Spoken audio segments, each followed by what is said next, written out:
안녕하십니까. 발성배전기술사 이승재입니다. 이번 시간은 제가 회전자계에 대해서 좀 설명을 드릴 건데요.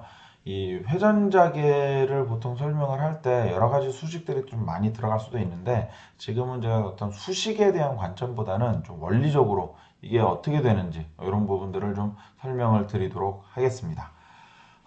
그리고 회전작에서 일단 제일 먼저 좀 보게 되는 것이 우리가 이런 정의에 대한 부분이죠. 일정 크기의 삼상전류를 120도 위상차를 가지고, 120도 위상차를 가지고 물리적으로 120도 차이를 갖도록 권선을 결선합니다. 결선을 해서 이 권선에 120도 위상차를 가진 전류가 흐르면 회전자기가 발생한다예요.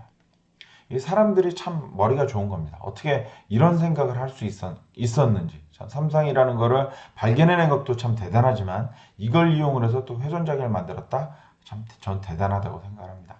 근데 이때 뭐 대단한 건 대단한 거고요. 여기서 좀 내용을 한번 보면 우리가 회전자기 할 때 이 방향에 대한 거를 명확히 잡고 있어야 돼요. 명확히 잡고 있어야 되는데 여기에 있는 요 부분이 우리는 A상을 보겠습니다. 두 번째 여기 올라오는 이 부분은 우리 B상을 보겠고, 세 번째 올라오는 거를 C상을 보겠습니다. 그리고 여기는 다 교류 전류이기 때문에요. 여기를 봤을 때 여기는 위쪽은 플러스, 아래쪽은 마이너스가 되는 거죠. 플러스와 마이너스가 됩니다. 플러스와 마이너스. 이렇게 됩니다. 자, 그리고 결선과 전류에 대한 방향을 우리가 볼 때 120도 위상차씩 일단 감는다고 했죠. 그러니까 120도 위상차는 됐습니다. 됐고, 우리가 여기가 지금 플러스, 여기는 마이너스 부분이죠. 마이너스 부분인데, 우리가 결선을 이렇게 해서 여기에 이 점 찍은 거는 이 전류가 나오는 방향이죠. 이렇게 해서 이 화면, 여러분들 보는 쪽으로 전류가 나오는 방향, 이 X 친 거는 전류가 화면으로 들어가는 방향. 이렇게 좀 되는 거죠. 이 방향을 우리는 그냥 플러스로 잡은 겁니다. 우리가 이게 벡터적으로 이 방향을 플러스로 잡다. 기준 방향으로 잡는다. 그게 이 방향입니다. 여기. B에 대한 결선은 마찬가지로 여기가 플러스 나오는 쪽, 이쪽이 들어가는 쪽, 이쪽이 들어가는 쪽으로 잡은 것을 우리가 그냥 플러스라고 정해놓은 겁니다. 이 방향을 플러스라고 정해놓은 거. 그게 어디냐? 이 부분입니다. 이 부분. 이 부분을 이렇게 잡았어요. 물론 전류가 줄었다 늘었다 하지만 이때 최대 방향을 여기 A 방향, B 권선 방향, C 권선 방향. C 권선도 마찬가지로 여기가 나오는 방향, 여기는 들어가는 방향으로 우리가 기준점을 잡은 겁니다. 이때 기준이 어디냐면 이 방향인 거죠. 이 방향. 반대로 결선이 된다면 어떤가요? 요쪽 여기 있는 C, 여기가 C죠. 여기는 A고 여기가 B죠. 그러면 이 상황에서의 이 부분, 요 상황에서는 B에 대한 결선은 반대로 여기가 이렇게 되는 게 아니라 이렇게 되는 거죠. 요 밑에 있는 거죠. 밑에 있는 방향이 이 방향이 되는 거죠. 이 방향. 그렇죠? 요 방향처럼. 근데 여기를 뭐 지금 B와 C가 좀 헷갈리니까요. 요거를 좀 지우고요. 요걸 좀 지우고, 지금 여기가 좀 헷갈리니까 이렇게 보지 말고 제가 여기를 그냥 한번 처음부터 다시 좀 보면, 여기는 일단 이해되시죠? A, B 요 방향을 그냥 C로 우리가 보고요. 그리고 여기 있는 T0를 한번 보겠습니다. T0. 제가 이렇게 좀 설명드리면 되는데 괜히 딴 길로 샜네요. T0부터 말씀을 좀 드리면,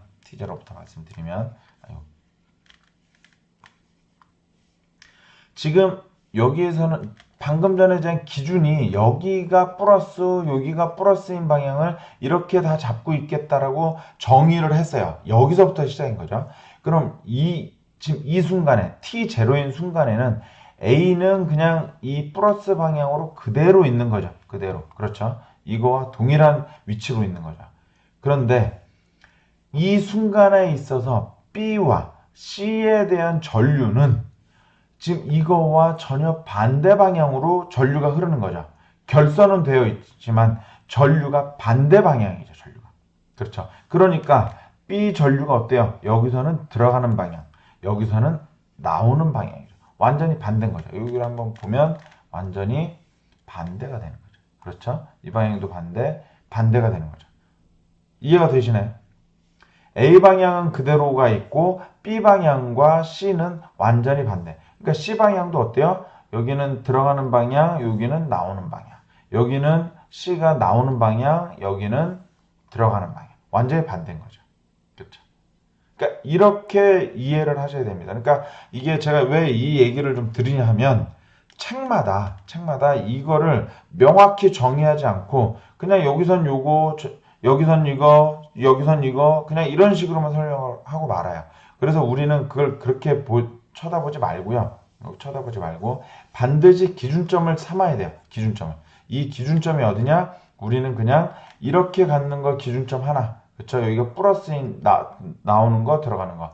B의 기준점은 나오는 거 들어가는 거. C의 기준점은 나오는 거 들어가는 거라고 우리가 기준점을 하나 삼는 겁니다. 그게 정기적 120도 위상차, 물리적 120도 위상차를 갖도록 결선을 해서 전류를 흘려주는 거라고 이해를 하시면 되는 거죠. 그때 요 순간에 있어서 전류는 그대로죠. 플러스니까 그대로고 B와 C상에 대해서는 그 전류 방향이 완전히 반대가 되는 거죠. 반대는 되면서 크기는 어때요? 크기가 2분의 1이 되는 거죠. 크기가. 이해가 좀 되시나요? 크기가 2분의 1. 자, 그럼 이제 여기까지 됐고요. 크기가 2분의 1이면서 A상에 대한 거는 그대로죠. 그대로 되면서 그대로 우리가 보면서 A상에 대한 전류에 의해서 우리가 그 암페어 오른나사 법칙 있죠. 암페어 오른나사 법칙. 그게 여기 A상에 대한 거라고 제가 이렇게 표시해 놓은 이 부분 있죠. 빨간색으로 되어 있는 부분. 이 부분이 뭐냐면 A상 전류에 의해서 발생되는 자속입니다. 그러겠죠. 우리가 오른나사의 법칙으로 해서 이렇게 좀 되는 거죠. 지금 뭐 화면으로 보면 좀 반대가 될 수도 있겠는데요. 결국에는 우리가 A상 위쪽에서 나오고 이 밑에 부분에서 들어가고 하니까 오른나사 법칙으로 본다면 요 A상의 그 자속이 생기고 B상에 대해서 이 순간에 전류가 반대죠. 그러니까 아까 위에 있는 기준점 삼은 거에서 반대 방향으로 여기선 들어가고 여기선 나오고 그럼 이 전류에 의해서 우리가 어떻게 된다면 B상에 대한 이 전류에서의 자속 방향이 이 방향이 되고 크기는 어때요? 전류가 2분의 1 되니까 A상의 전류보다 크기가 2분의 1인 자속이 B상에 의해서 생기고 C상도 마찬가지로 C상 전류 크기가 2분의 1 이거에 의한 자속이 여기와 발생이 되고 그러면 T0 이 순간에는 이거 이제 지워보죠.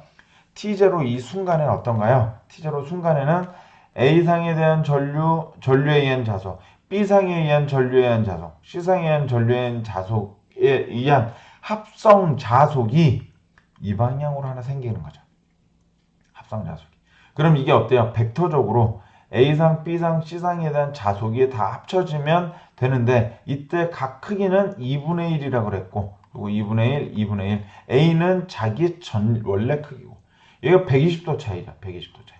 뭐 결국에 120도 위상차, 120도 물리적 위상차이기 때문에 여기 120도 차이. 그러다 보니 이걸 합성 벡터를 하면 A상 한 개 자속에다가 곱하기 1.5만큼이 나옵니다. 뭐 이렇게 되는 거죠. 120도, 여기 120도에 여기 1만큼. 그러니까 어때요? 요거의 2분의 1, 요거의 2분의 1. 벡터. 그러니까 어때요? 여기는 1.5만큼 더 크게 발생이 되는 그런 합성 자속이 나오는 거죠. 그럼 요 순간에 T0에 의한 합성 자속이 이렇게 파란색으로 표시된 이 부분으로 나오게 된다. 좀 이해가 되시나요? 요거는 지금 혹시 이해가 조금 안 되시는 분들은 이거를 지금 제가 그려드린 이 부분을 가지고 실제 암페어 오른나사 법칙으로 해서 한번 이 부분을 한번 그러니까 직접적으로 벡터를 좀 그려보세요.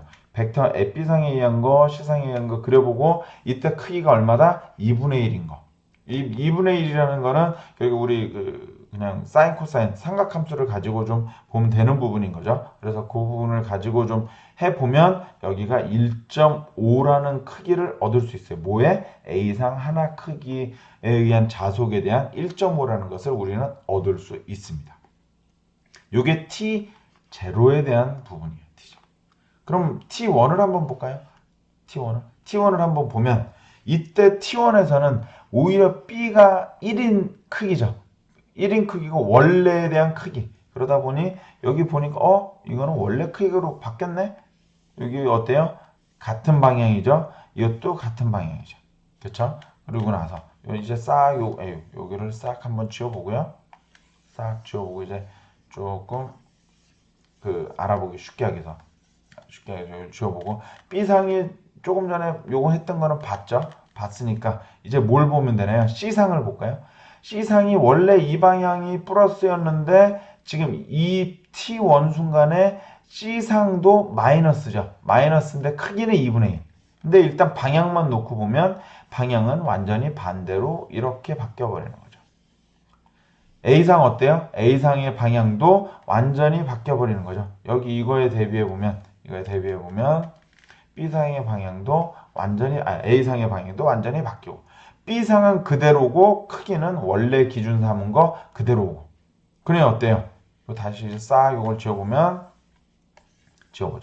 보면 요 순간에 요렇게 T1에서의 순간입니다. 여기는 지금 T0였고요.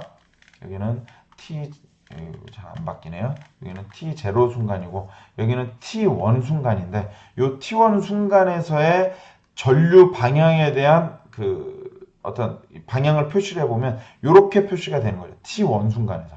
그때 이제 크기와 벡터를 좀 본다면 A상에 의한 이 자속, B상에 의한 자속, 그리고 C상에 의한 자속을 보면 A상과 C상은 2분의 1 크기, B상은 원래 자기 크기. 그러다 보니 이 순간에 T1에서의 합성 자속은 마찬가지로 이렇게 파란색으로 표시된 것처럼 이런 형상이 나오게 되는 거죠. 그렇죠? 이런 형상이 나오게 되는 거죠. 그러면 지금 시간이 지나고 처음에는 이렇게 있다가 두 번째 T0 이렇게 있다가 T1에 이렇게 있다가 그럼 T2일 때 어떻게 될까요? 뭐 더 얘기할 게 없겠죠. T2일 때는 어때요? 이때는 C상이 플러스죠. 여기 C상이 플러스니까 어때요? 요 방향이 C상에 같죠, 방향이. 나머지 그럼 A와 B는 어떨까요? 방향이 뭐 볼 것도 없이 반대가 되는 거죠. B도 이 부분에 나오고 들어가는데 여기는 들어가고 나오고. A상도 여긴 나오고 들어가는데 나오고. 완전히 반대가 되는 거죠. 물론 이때 전류의 크기도 반대가 되는 거죠. 저기 B상과 A상에 대해서는 반대 전류만큼 반대 크기의 2분의 1만큼의 전류가 나오는 거죠. 그러니까 반대 방향에. 그러다 보니 우리 어때요? A상의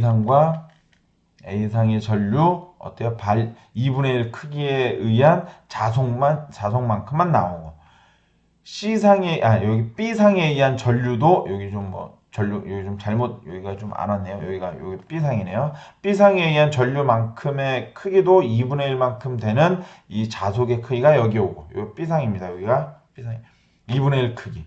C상은 어때요? 뭐 전류의 줄어듦이 없이 맥시멈인 순간이기 때문에 이 순간이 되는 거죠. 이 순간. 그렇죠. 이렇게 되는 거죠. 그럼 이때 합성 자속도 어때요? 여기 파란색으로 있는 것처럼 이 방향이 되는 거죠. 그럼 어때요? 지금 전체 이 3상 회전을 봤을 때 합성 자속이 여기가 1번 T0, T1일 때는 여기 2번, T2일 때는 여기 T2 이렇게 되는 거죠. T2일 때는 이 방향. 그럼 어떻게 되겠어요? 이 방향을 좀 하나로 놓고 보면 방향만 놓고 본다면 결국에는 이 방향이었다가 왜 그러죠? 이 방향이었다가 여기 T0, 이걸 뭐라 그러죠? T1 이 방향이 T2가 되는 거죠. 방향이 어때요? 이 방향으로 계속 회전하죠. 그럼 나머지 중간중간은 제가 해보진 않았지만 뭐 여기다 보여드리진 않았지만 중간중간 어떨까요? 이 중간을 예를 들어서 T4, T 여기가 3, 여기는 뭐 T4, 여기는 T5 잡으면 어떨까요? 이게 중간에 여기가 3, 여기가 뭘까요? T4, 여기는 T5 이런 식으로 나오게 된다는 얘기죠. 크기는 어떨까요? 뭐 수직적으로 딱 증명을 하지 않았지만 크기는 어때요? 이 크기가 모두 다 동일하겠죠. 동일합니다. 동일한 크기로 계속 회전을 하게 돼서 우리는 이거를 보고 우리는 회전자개라고 이야기합니다. 회전자개의 크기가 어때요? 일정 크기죠. 어떤 크기에? 어떤 정상적인 맥시멈 크기의 1.5배만큼. 그래서 우리가 그 수직적으로 좀 바라볼 때는 1.5의 자속 크기, 한 개 자속의 뭐 그 자개 세기를 가지고 1.5배만큼 크다라고 이야기도 하기도 합니다. 그죠? 이렇게 얘기를 하기도 하는데 뭐 이거를 수직적으로 꼭 하지 않더라도 우리는 개념적으로 이렇게 1.5배가 된다는 것을 알 수 있습니다. 근데 이런 개념을 좀 알고 나면 그 뒤에 이제 수식적으로 들어가는 거죠. 이제 그땐 벡터, 우리 또는 페이저 또는 뭐 그 직각좌표계 또는 오일러 공식 등을 활용을 해서 이제 물리적으로 이제 그 수식적으로 조금 더 증명을 하게 되는 거지만 우리가 거기까지는 못하더라도 우리가 1.5배 크기의 회전 자개가 한 개 상의 맥시멈 크기의 1.5배 되는 그런 자속이 발생이 되는데 그것이 항상 일정하게 회전한다. 언제?